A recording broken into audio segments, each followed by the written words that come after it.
Today I'm going to be doing a little bit of a fix on a Toshiba Performance X300 drive. I got this one used fairly cheap with a known issue that now I get to work on. The SATA connector at the back is bad. I've actually never had this happen on a personal drive of mine, but I've heard of a lot of reports online. These little kind of connectors here aren't that strong, and if you put too much force on it, you can kind of snap it off. And for fun, let's just do a demo of that. Let's go break one of these connectors and show how easy we can do that on some dead hard drives. As a demo, I have a dead hard drive here that I'm just going to try pulling it. And a weird SATA cable, actually, that's a lot harder than I thought it would be. There it goes. So my connector is fine on this, which was more surprising than I thought. And I just broke this little plasticky bit. So now this bit is completely useless, and you just have the little metal tabs. Sometimes you can just push these on and it'll make contact kinda, but if I want it to be somewhat usable, that's not really a practical strategy. Now it comes to ways to fix it. So, a few possible options. A, I could just replace the board with a working board. Now there's another issue with doing that, which is while these boards are mostly identical between hard drives, they often have things like ROM chips on them that contain information about where things like bad sectors are. So if you just swap the board, it can result in drive just not working. So you'd have to swap that little chip. Normally it's just a little 8-pin ROM chip that's relatively easy to solder and replace. But I haven't confirmed that. And also doing a quick eBay search, there doesn't seem to be many boards online of this cheap.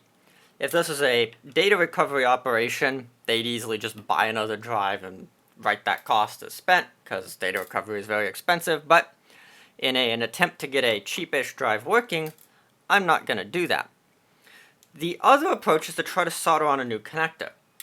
The annoying part with that is if I look at like a drive I just broke, the physical SATA connectors are completely different. They all have different molded plastic. And while it may be possible to desolder and resolder some ugly thing on there, I don't know if I want to do that. From the looks of it, there's not going to be an easy, cheap way using what I have now to have it so that these connectors are still in this exact position. So the PCB is off right now. We can see the main controller chip here. This is probably some NAND flash that just holds a little buffer. The motor controller, and I think these WinBond chips are the different ROM chips, but I'm not entirely sure if they all store each. We can also see that these connectors are a little bit screwed up.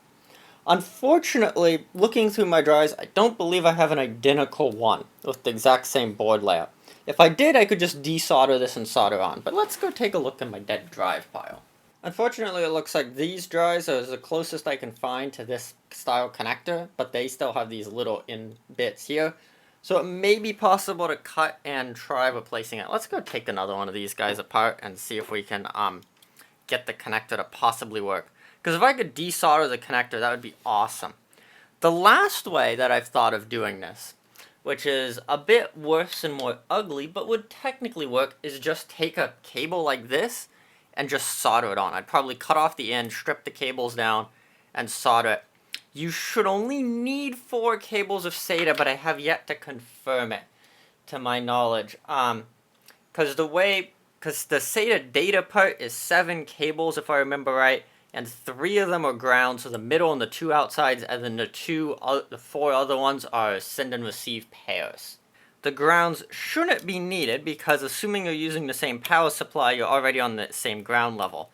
Now, it's probably put in that way to reduce things like interference, but it's not technically needed. And a lot of times of things like these data connectors, they're kind of over-spec'd for worst-case scenarios. Here's that Toshiba drive that I have that should be fully functional and the Barracuda. Looking at things like dimensions, it seems to be pretty different.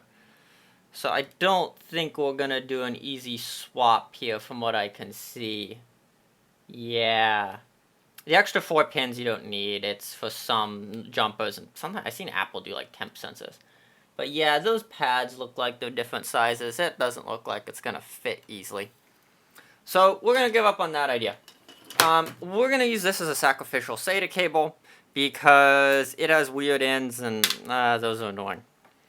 So here's what I was talking about with SATA cables.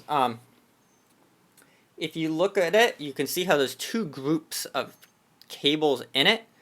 and each one of them has a send and receive pair in here, and then there's a couple grounds as well. Normally the outside insulation is a grounded pair. So we're going to try to get that soldered on to these pins here.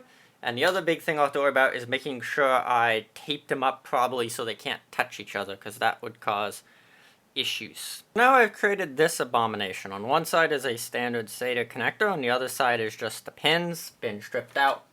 The next issue is going to be finding out which pin goes to well, because internally it's not labeled. The best way to do that probably is to, first of all, look at a normal SATA cable and check how they're wired. I'm assuming they're straight looking at them. So that means one pin on one side goes to one pin on the other, but sometimes they can be swapped, so I need to take a look at that. Haven't looked at the exact spec, and the easiest way is just look at the multimeter for me. And then I'm going to have to mark which pins go where. So I'm going to follow the specs left out by a normal cable, plugging in, and I'm going to have to copy those and say which one of these little white pins goes to which one of these guys here. That looks like the best idea is just to solder it on to these individual pins. I'll have to kind of point them correctly and then put some sort of probably tape in between them so then they can't accidentally touch. I'm going to try just using the 4 data pins and not having any grounds. I'm guessing that will work, as everything else should just be grounded and it's not needed. It shouldn't be pushing any current through that, but we'll find out. Well, I did it. That's soldered on there. Not a great solder job, but it works, hopefully. One more thing before I plug it in is I need to verify that all of those connectors are correct. And like a normal drive would be connected when I use a SATA cable, so I'm going to just do a ton of multimeter prodding before plugging into my test bench system over here and making sure it shows up. If it shows up, I'm going to go hot glue it in so nothing can possibly touch. Okay, moment of truth. It's plugged into power and the data.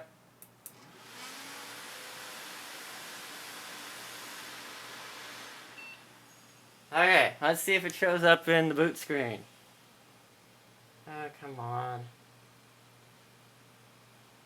I think I hear it. There it is. It shows up.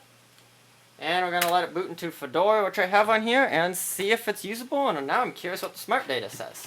So everything appears to be working. So here's smart control showing all the smart data.